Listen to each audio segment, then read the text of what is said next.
Hi, everyone, and welcome to my very first Throwback Thursday here on Inner Power Training.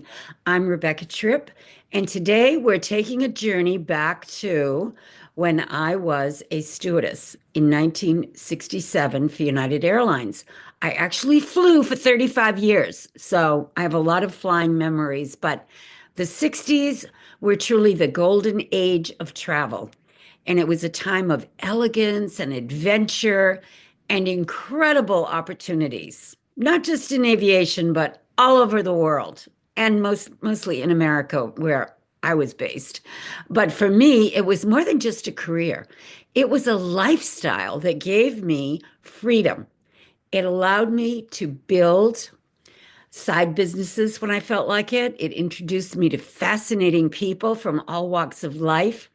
And so let's take a look at what it was really like back in the golden age of aviation. Air travel in the 60s was an experience like no other. The airlines treated passengers like VIPs, royalty on every flight. It felt like a special occasion. The planes were spacious, the seats were far apart. It was like sitting in your living room, and the seats were luxurious. We served gourmet meals on real china, sometimes with cocktails mixed right at the seat. We'd make a Mai Tai or something delicious, whatever you wanted. And there was a level of sophistication and service that you just don't see today. I mean, we used real silver, real china. The food was coming from very famous restaurants. Trader Vic's was one of the ones that United used for a period of time. Sometimes we'd even have the chef on board serving the passengers. And the people, I had the chance to meet diplomats, celebrities, entrepreneurs, and fascinating world travelers. It was like stepping into a different universe every time I went to work on a flight. But for me, the biggest thrill was travel itself, going to new destinations and seeing the world at a time when most people could only dream about that kind of travel. It was more than a job, it was a lifestyle of freedom.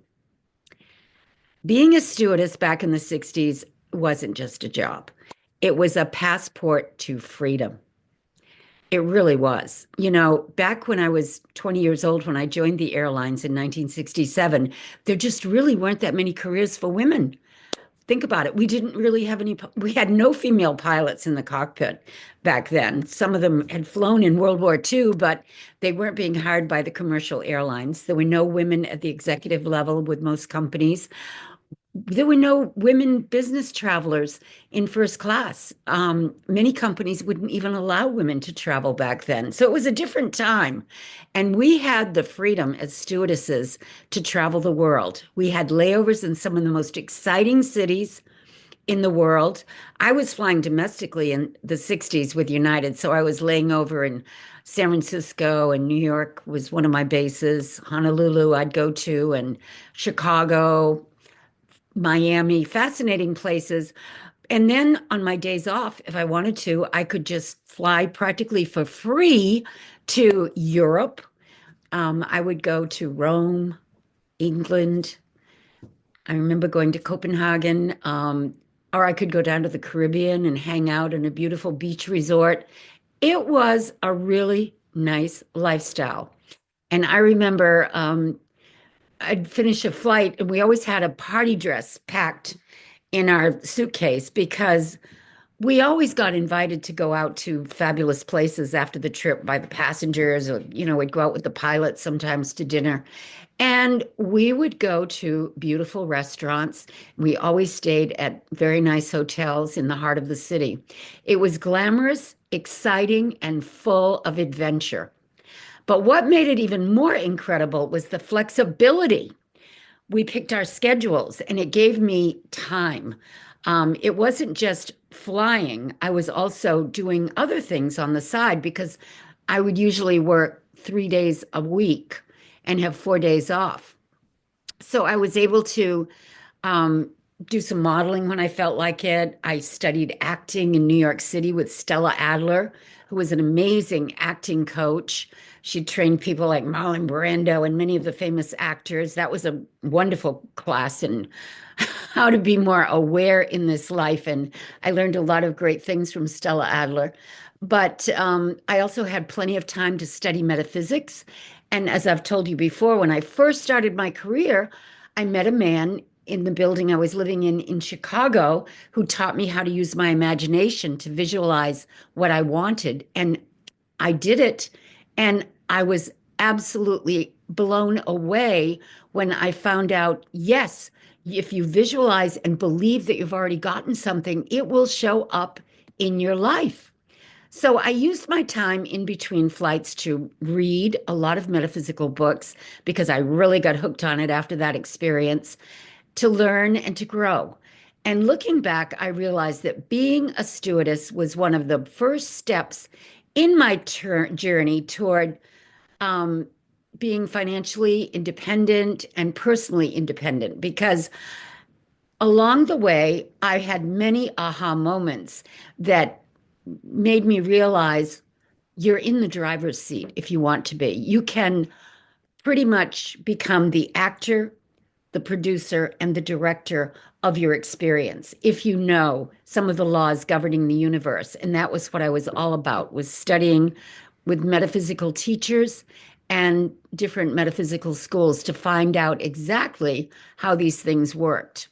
One of the best parts of my time in the air was the people I met. I had conversations with successful businessmen who would share their secrets to wealth, artists who would inspire me to think creatively, and world travelers who opened my mind to new perspectives. I remember going on a wonderful trip to Morocco with my friend Sandy, another stewardess, and we met a movie producer who took us out into the Sahara Desert while he was filming an advertisement for Royal Air Morocco, the airline. We were up in a helicopter looking down on these people on camels as they were shooting the commercial. It was really a fabulous experience. But, I got to do things like that I never would have ever experienced had I just stayed home in my hometown. So every flight was an opportunity to learn something new if I was open to it. I remember one passenger who was a self-made millionaire telling me, if you want to live life on your terms, you have to think differently from the crowd. When you get permission to think differently and step outside the box and be an independent thinker, your life is much more rewarding and fulfilling. This advice stuck with me, and I've carried it into a lot of different ventures that I've pursued after my flying days ended. I flew for 35 years, but after my flying career was over, I traveled the country giving 2-day workshops to people all over the country and having people fly in from places like Australia, London, the Caribbean to come to my workshops to learn how to use your mind in a special way. And I've gotten tremendous results training people in the art of creative visualization and how to manifest and heal yourself. That's what I do. So, of course, air travel has changed a lot since then. Today, it's more about efficiency than experience. We used to really have wonderful conversations with our seatmates that we didn't know until we got on the airplane sometimes. But now, of course, they put beds in first class and people just want to be alone. It's kind of a different type of travel experience now. But the magic of travel is still there. And if you know how to look for it, you'll find it. I still love discovering new places, trying new restaurants, meeting interesting people. It's just part of who I am. And the biggest lesson I took from my time as a stewardess is that life is meant to be an adventure. It is a divine adventure. And when you really study metaphysics, you learn that you are on a grand adventure. And if you don't like what's happening in your personal life, you can always change it by changing your perception. If you want to see perfection, change your perception.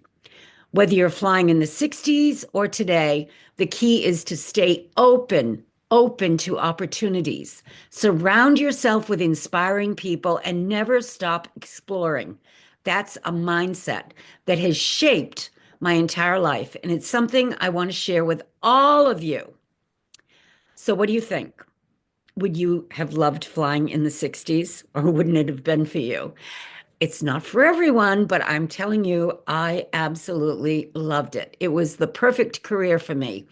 And if you have any travel stories, drop them here in the comments below. I'd love to hear from you. This is just the beginning of Throwback Thursdays. Every week, I'm going to be sharing stories of insights and lessons from the past that you can apply today.